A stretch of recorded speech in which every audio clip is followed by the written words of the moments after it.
Hello aspirants, welcome back to our channel. అయితే మన భారతదేశ తీరరేఖ పొడవు మారింది కదా. అయితే మొదట్లో మనం చదువుకునేటప్పుడు 7516.60 కిలోమీటర్లు ఉండేది.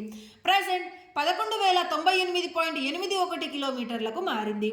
అయితే ఒక్కసారిగా 3,582 కిలోమీటర్లకు ఎలా పెరిగింది? మన ఆంధ్రప్రదేశ్ సెకండ్ ప్లేస్ నుంచి థర్డ్ ప్లేస్ కి ఎందుకు వచ్చింది అనే విషయాలను ఈ వీడియోలో తెలుసుకుందాం.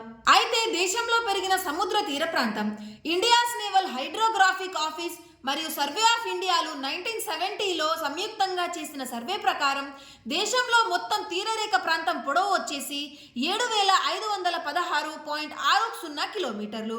అయితే ఫ్రెండ్స్, 1970లో ఇండియాస్ నేవల్ హైడ్రోగ్రాఫీ ఆఫీస్ మరియు సర్వే ఆఫ్ ఇండియాలు చేసిన సర్వే ప్రకారం మన దేశం యొక్క తీరరేఖ పొడవు వచ్చేసి 7,516.60 కిలోమీటర్లుగా దీవులతో కలుపుకొని ఉండేది. నేషనల్ మ్యారిటైమ్ సెక్యూరిటీ కోఆర్డినేటర్ రూపొందించిన విధి విధానాల మేరకు నిర్వహించిన రీవెరిఫికేషన్లో దేశంలో ప్రస్తుత తీరరేఖ ప్రాంతం పొడవు 3,582 కిలోమీటర్లు పెరిగి 11,098.81 కిలోమీటర్ల మేరకు చేరిందని తాజాగా కేంద్ర హోంమంత్రిత్వ శాఖ వెల్లడించింది. అయితే ఫ్రెండ్స్, అర్థమైంది కదా, నేషనల్ మ్యారిటైమ్ సెక్యూరిటీ కోఆర్డినేటర్ రూపొందించిన రీవెరిఫికేషన్లో మన భారతదేశ తీరరేఖ పొడవు 3,582.21 కిలోమీటర్లు పెరిగి ప్రజెంట్ 11,098.81 కిలోమీటర్లకు చేరింది. దీనిని కేంద్ర హోంమంత్రిత్వ శాఖ వెల్లడించింది. గతంలో అయితే 50 కిలోమీటర్ల మధ్య దూరాన్ని కొలిచారు, కానీ ప్రజెంట్ 5 నుంచి 10 కిలోమీటర్ల మధ్య దూరాన్ని కొలిచారు. అందుకనే ఇంత తేడా వచ్చింది ఫ్రెండ్స్. అయితే ఫ్రెండ్స్, గతంలో వచ్చేసి 50 కిలోమీటర్లకు కొలిచేసరికి ఈ వంపులు అనేవి లెక్కలోకి రాలేదు, కానీ ప్రజెంట్ 5 నుంచి 10 కిలోమీటర్లకు కొలిచేసరికి ఈ వంపులతో సహా ఇంచుని కొలిచేసరికి మొత్తం లెక్కలోకి వచ్చి మన భారతదేశ తీరరేఖ పొడవు 3,582 కిలోమీటర్లకు పెరిగింది.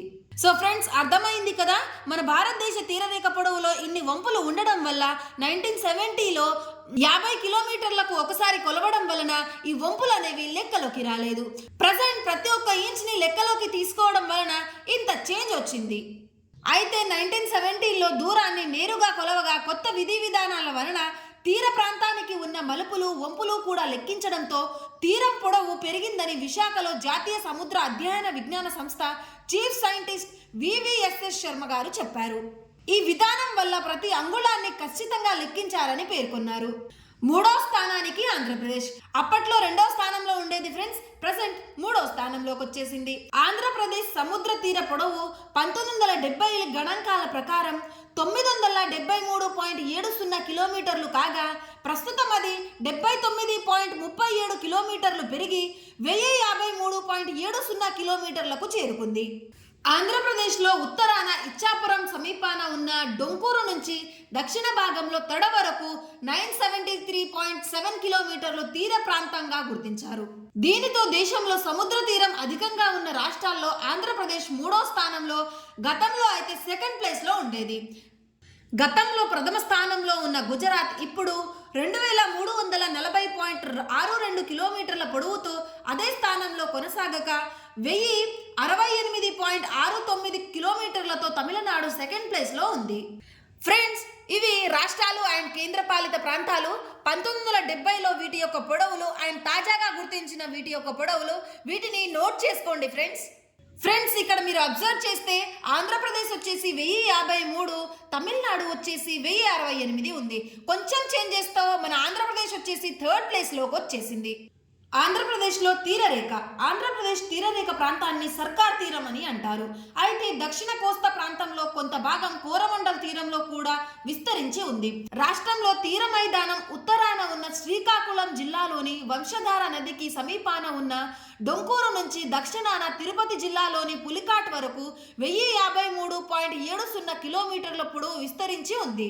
అయితే దేశంలో పొడవైన తీరరేఖ కలిగిన రాష్ట్రం వచ్చేసి గుజరాత్. ఎంత ఫ్రెండ్స్? 2,340.62 కిలోమీటర్లు. అండ్ 2వ స్థానంలో వచ్చేసి తమిళనాడు ఉంది. దీని పొడవు 1068.69 కిలోమీటర్లు. అండ్ 3వ స్థానంలో మన ఆంధ్రప్రదేశ్ ఉంది.